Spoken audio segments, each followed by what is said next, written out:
Assalamualaikum warahmatullahi wabarakatuh. Perkenalkan, saya Sri Rahmawati, STMT, dosen dari Program Studi Teknik Industri, Fakultas Teknik, Universitas Syahkuala. Izinkan saya untuk mempresentasikan pernyataan diri dosen dalam unjuk kinerja Tridharma Perguruan Tinggi bidang pengajaran dalam rangka sertifikasi dosen tahun 2023. Adapun latar belakang pendidikan saya S1 tahun 2011 sampai dengan 2015 di Universitas Islam Indonesia pada program studi Teknik Industri. Kemudian saya melanjutkan studi pada tahun 2016 sampai dengan 2018 di Universitas Syahkuala pada program studi Magister Teknik Industri. Kemudian pada tahun 2023 di Universitas Syahkuala saya mengambil program profesi insinyur. Adapun beberapa mata kuliah yang saya ampuh selama saya menjadi dosen pada program studi teknik industri adalah pengantar ekonomi, penelitian operasional 1 dan 2, perencanaan dan pengendalian produksi, analisis dan estimasi biaya, ekonomi teknik, rekayasa proses bisnis, simulasi sistem industri, dan analisis perancangan sistem informasi. Dalam melakukan proses pembelajaran, saya menggunakan metode DIA atau Delivery, Interaction, dan Assessment, di mana pada tahapan delivery saya menggunakan pendekatan seperti ceramah dan diskusi secara aktif, yang mana saya juga menekankan pada metode pembelajaran Student Centered Learning. Interaction atau interaksi antara saya dan juga para peserta didik. Biasanya kami lakukan dengan diskusi aktif dalam kelas atau pemberian interaksi dalam e-learning karena pembelajaran menggunakan sistem hybrid. Kemudian juga bisa kami lakukan dengan WhatsApp group atau interaksi secara langsung dengan video pembelajaran atau menggunakan metode collaborative learning dan case study. Biasanya dalam kelas saya menggunakan case study untuk membangkitkan interaksi secara sangat aktif oleh para mahasiswa. Assessment atau penilaian. Penilaian biasanya terdiri dari penugasan, ujian tengah semester, kuis, dan ujian akhir semester atau project based. Penilaian yang dilakukan oleh program studi teknik industri telah berdasarkan pada outcome based education atau OBE. Adapun mata kuliah yang akan saya presentasikan adalah mata kuliah pengantar ekonomi dengan bobot 2 SKS, kode TIU 211 bagi mahasiswa semester 3.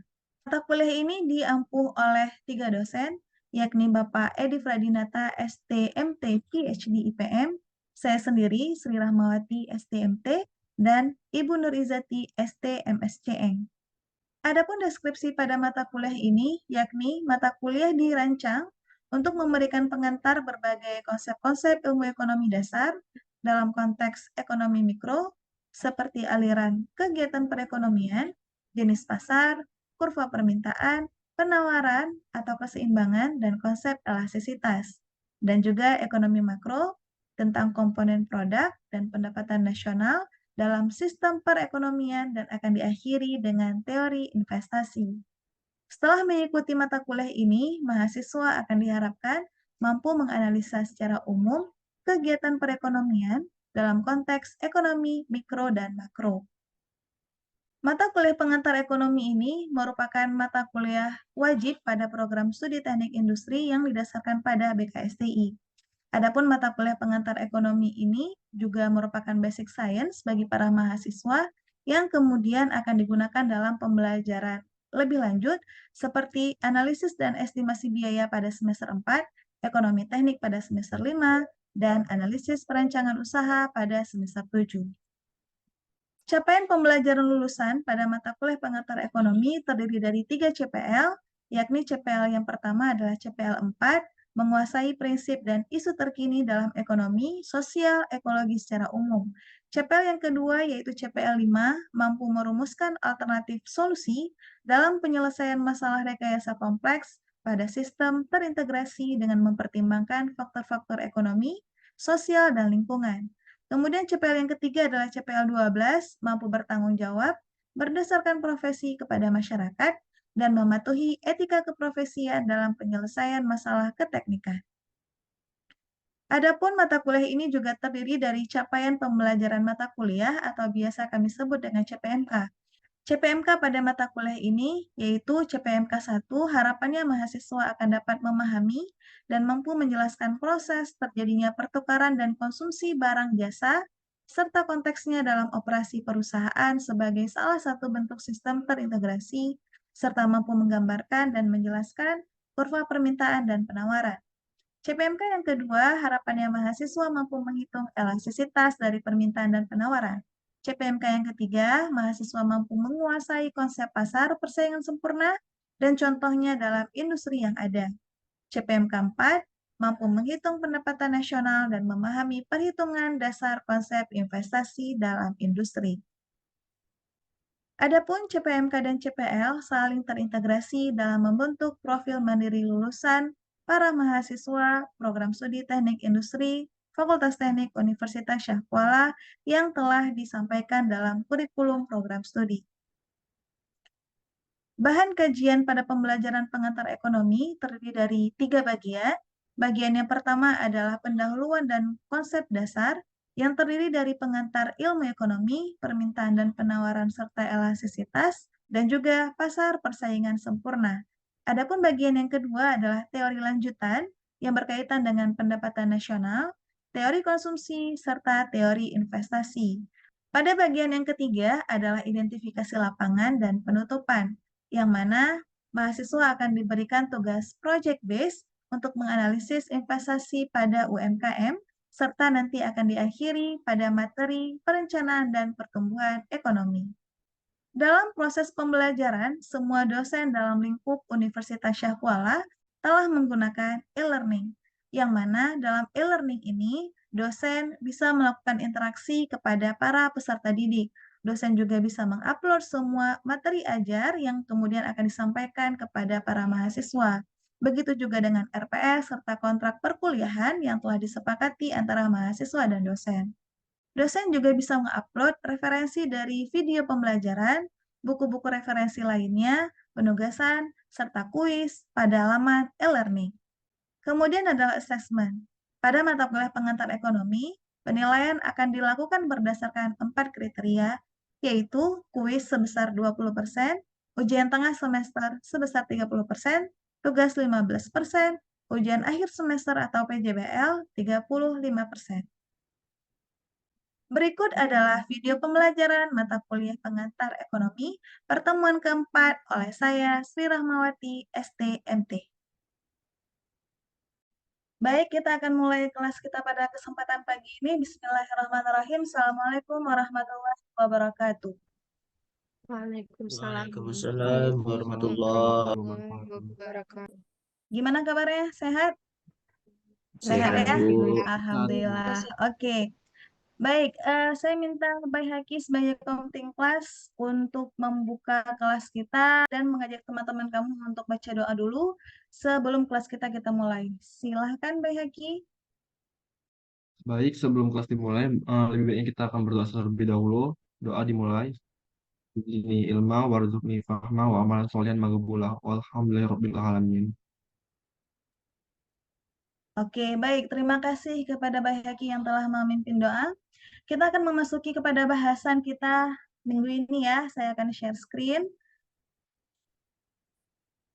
Nah, bahasan kita pada kesempatan hari ini adalah lanjutan dari minggu lalu, yang mana minggu lalu kita membahas tentang konsep daripada permintaan, maka hari ini kita akan menjajaki yang namanya konsep penawaran. Kemudian capaian pembelajaran kita hari ini adalah kamu nanti harapannya bisa memahami pengertian dan konsep daripada penawaran, juga ada equilibrium atau titik daripada keseimbangan, dan kemudian dapat menghitung keseimbangan dari permintaan dan penawaran. Nah, kita akan lihat dulu nih definisi daripada si penawaran atau biasa kita sebut dengan supply.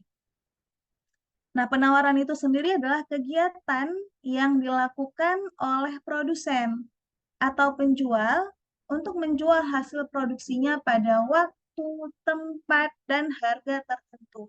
Nah, itu disebut dengan penawaran.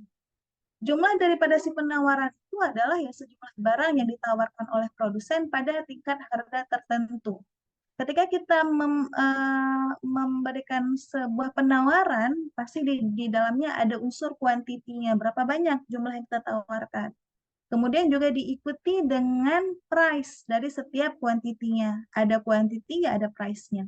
Kita tawarkan sejumlah unit produk ataupun katakanlah 10 unit, maka persatuan unitnya ada harganya dikalikan dengan 10 unit.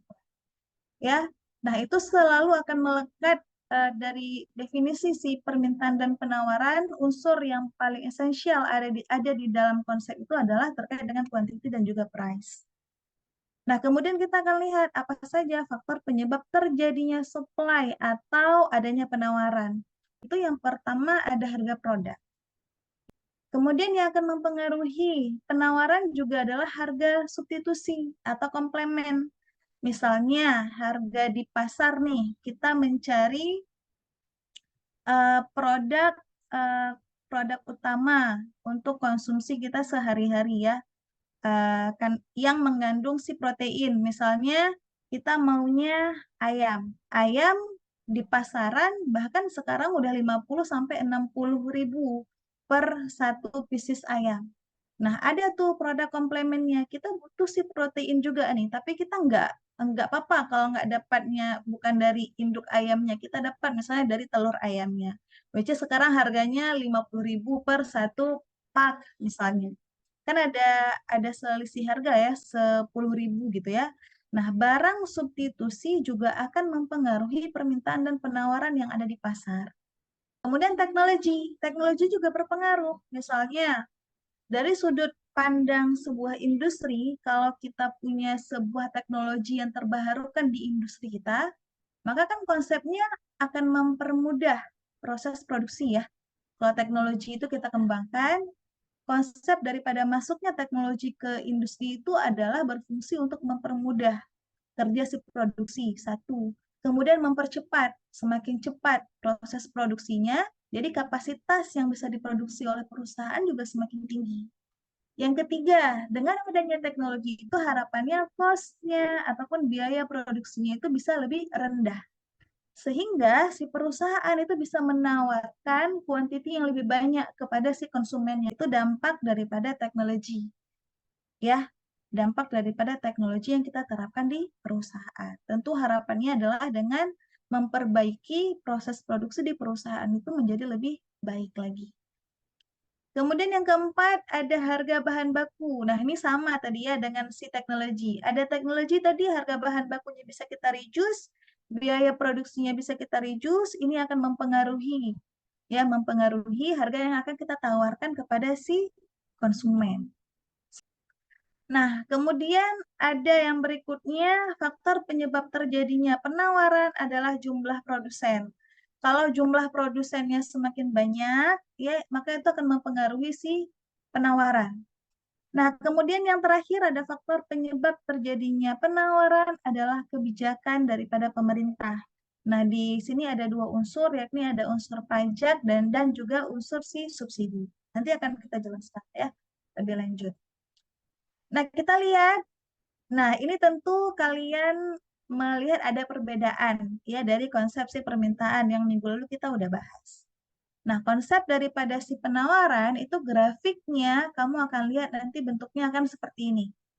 Ya, yang mana harganya kalau katakanlah sini contohnya ada harganya ada 1.000 produk yang akan kamu tawarkan kepada konsumen. Ini kamu nih sebagai si produsen ya. Kamu akan menawarkannya 10 unit.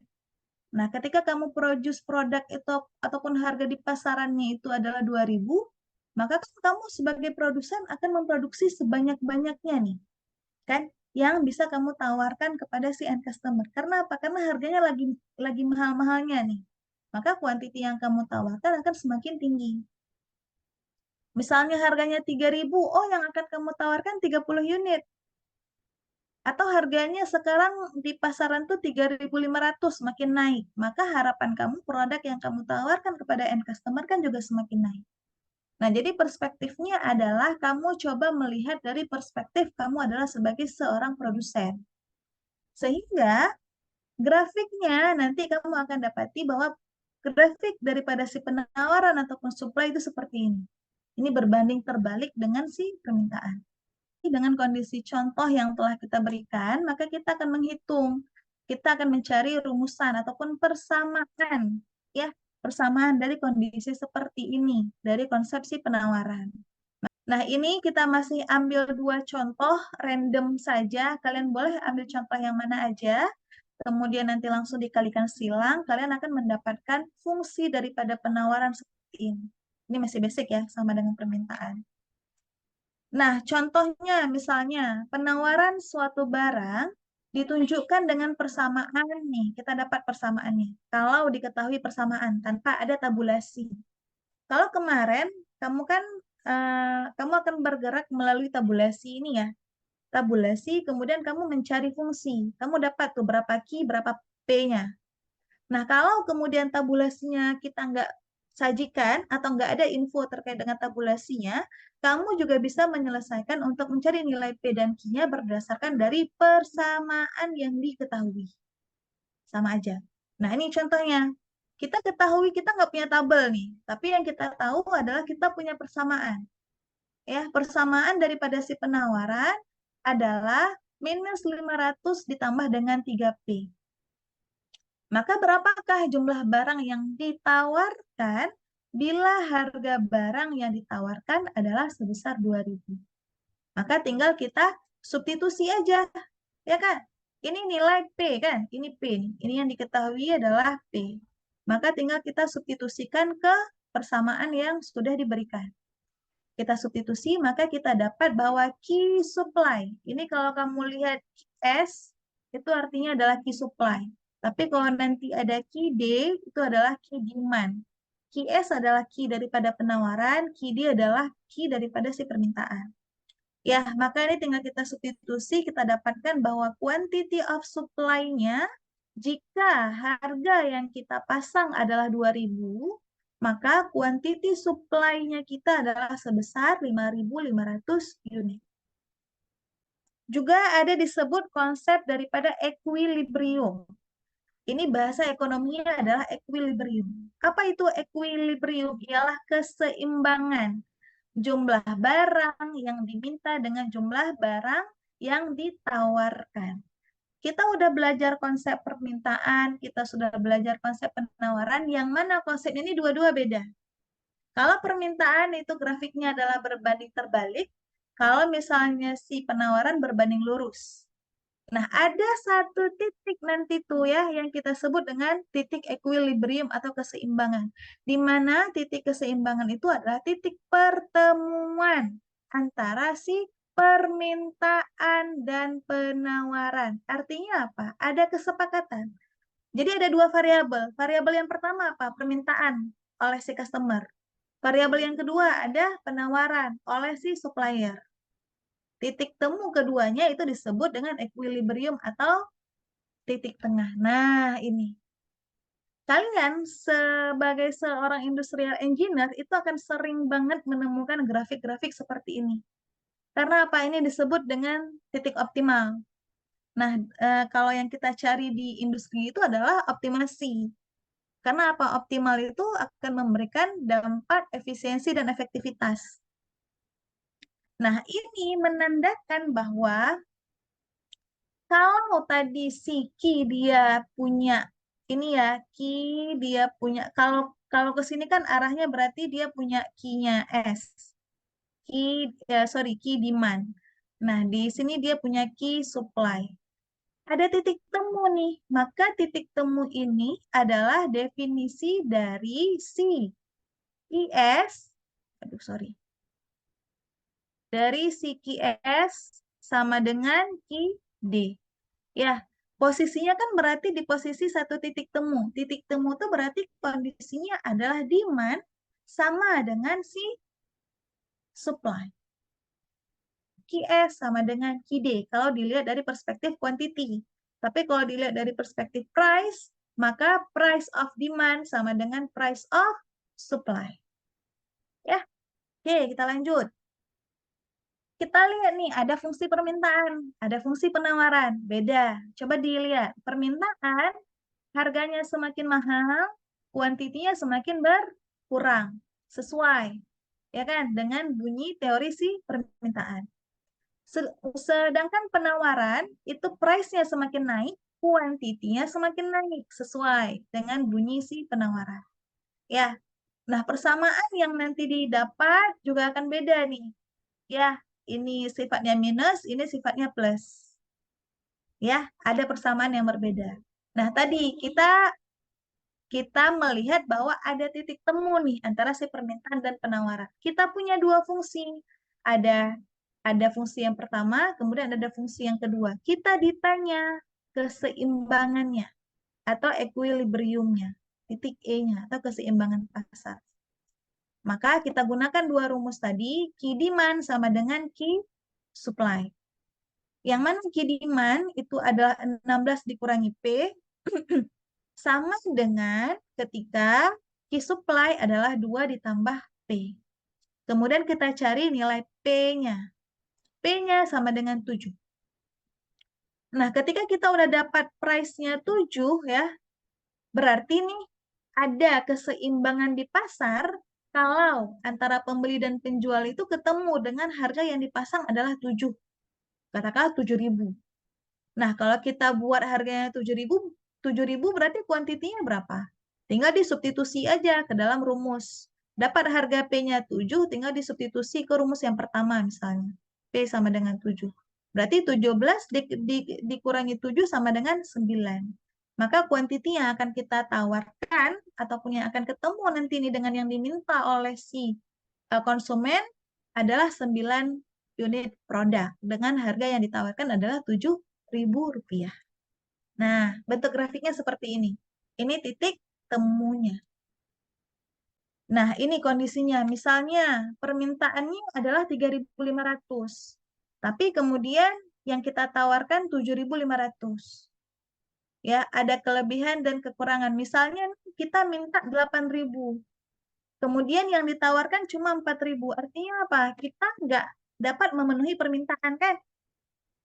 Kita nggak dapat memenuhi permintaan. Nah, kondisi-kondisi ini nih kritis sekali yang harusnya dipertimbangkan oleh seorang industrial engineer. Kenapa? Kamu sebagai produsen nih, ya, kamu sebagai produsen, ada nih konsumen yang minta ke kamu 8.000 produknya. Tapi kamu bilang, saya nggak mampu kok 8.000 kebutuhan kamu. Saya mampunya cuma 4.000. Ya, kira-kira apa dampaknya, Hifzil? Coba Hifzil.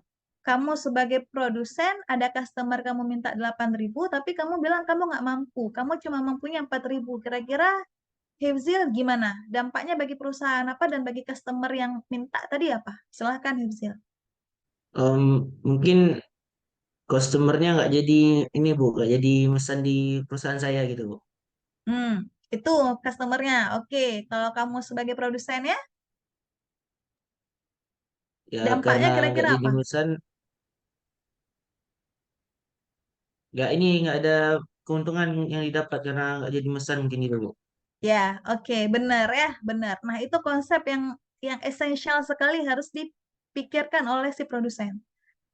Ada yang minta datang ke kamu 8.000, tapi kamu bilang saya nggak mampu. Padahal kan itu kesempatan ya, opportunity yang nggak semua perusahaan dapat gitu. Maka harusnya ketika kamu tahu permintaan di pasaran ada 8.000, harusnya kamu mampu tuh untuk memenuhi permintaan sebesar 8.000. Karena apa?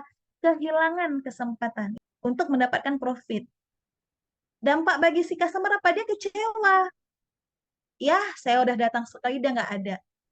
Gitu ya. Padahal saya butuh banget nih, tapi dia tidak menyediakan. Atau dia menyediakan tapi terbatas. Cuma 4.000 doang. Akhirnya apa? Dia kecewa. Kerugian bagi perusahaan tadi, mereka tidak mendapatkan keuntungan dan mereka harus menanggung kerugian dari kekecewaan si customer. Silahkan, ada pertanyaan? Silahkan, Rafli Baihaqi. Izin bertanya, Bu. Ya, Eh, silahkan Rafli.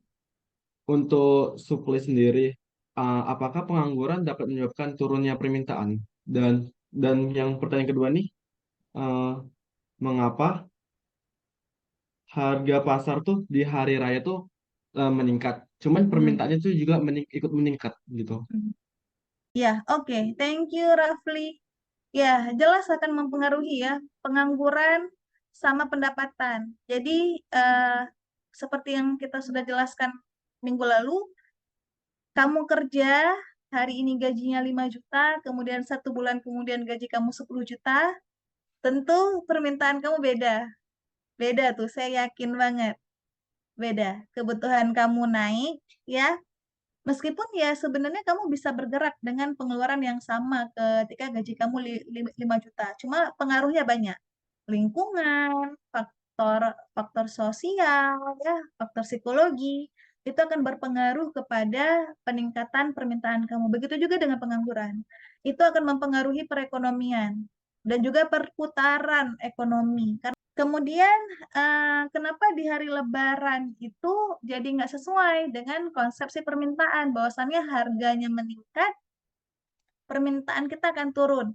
Nah, ini juga disebabkan oleh yang pertama, kebutuhan daripada si konsumen itu juga meningkat. Ketika menjelang Lebaran, Maulid, nah ini kan momen-momen mau Maulid nih ya, Maulid, Lebaran, akhir tahun, awal tahun gitu-gitu ya. Momen-momen seperti itu tuh permintaan kita meningkat melebihi dari hari-hari biasanya. Makanya kenapa even meskipun diberlakukan harga yang lebih tinggi, mau nggak mau beli. Itu ya, Raffi ya, bisa dimengerti ya. Untuk yang lainnya juga ya, bisa dimengerti ya. Nah, ini pertemuan kita hari ini, kita akan cukupkan dan akan kita akhiri dengan latihan soal. Ini yang pertama itu adalah latihan soal tentang kita ketahui price-nya, kita ketahui kuantitinya. Maka yang diminta adalah hitunglah persamaan fungsi daripada penawaran. Yang kedua kita lihat harga kursi 1.500 ya, yang diminta 800. Jumlah yang ditawarkan adalah 4.000 pada saat harga kursi 200. Jadi harganya naik, permintaannya meningkat.